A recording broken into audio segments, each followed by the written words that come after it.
اشرف غني نن ورځ واک له امرالله صالح سره شریک کړ او ولسمشر ولې داسې یو کار وکړ. دا کار به د افغانستان په ګټه وي او که په تاوان. افغانان ولې غوسه شول؟ دا ټول جزئیات راسره په دې ویډیو کې کتلی شئ. خو که تر اوسه مو زموږ چینل نه وي سبسکرایب کړی نو زموږ چینل ځان سره سبسکرایب کړئ. درنو لیدونکو سلام مې ومنئ، وخت مو په خیر. اشرف غني خپل ځینې واک امرالله صالح ته وسپاره.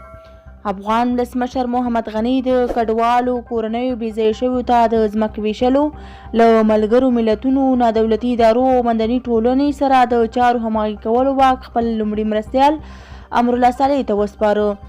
د افغانستان د اساسي قانون له مخې که ولسمشر نه وي لومړی مرستیال یې ځایناستی وي او واک یې هم د ولسمشر لخوا مشخص کیږي. د دغه فرمان له مخې چې کاپي په حواله رسنیو کې خپره شوې د حکومت د چارو د اغېزناک او سم مدیریت او سمون راوستلو لپاره واک ښاغلي صالح ته سپارل کیږي. لوی څارنوالۍ امرالله صالح ته د سپکاوي په تړاو شکایتونه رد کړي. امرالله صالح هغوی چې ټاکنې نه مني خپل شخصي ګټو په غم کې دي. د دې فرمان دریمه ماده وایي لومړی مرستیال ولسمشر د خپلو کارونو د څرنګوالي په هکله ولسمشر ته ځواب غاړی دی او د کابینې غونډو ته راپورټ ورکوي. د ولسمشر غني لوی سلاکار وحید عمر له BBC سره خبرو کې دا ومنله چې دا فرمان لاسلیک شوی خو لا هم رسمي خپور شوی نه دی. له بلې خوا ارګ په یوه ټویټ کې د حواله رسنیو ځینې کاروونکو ته دا ګنګوسۍ هم رد کړی چې د لومړي مرستیال امرالله صالح واک محدود شوی.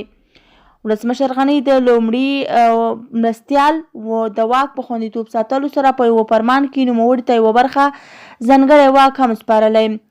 حواله رسنیو کې دا ګنګوسۍ بې بنسټه ده چې د نوموړي واک د محدود شوی وي. امرالله صالح ته د ځینې واک سپارلو په هکله د ولسمشر فرمان.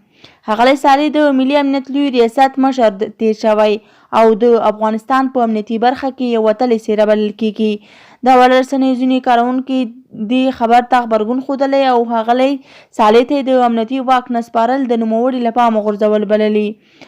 د ولسمشر غني او جنرال دوستم چې تیر حکومت کې لومړی مرستیال وو ترمنځ د اختلاف د ډېرېدو پسې د ښاغلي غني او امرالله صالح اړیکې د رسنیو او شنونکو پام ځان ته اړولی.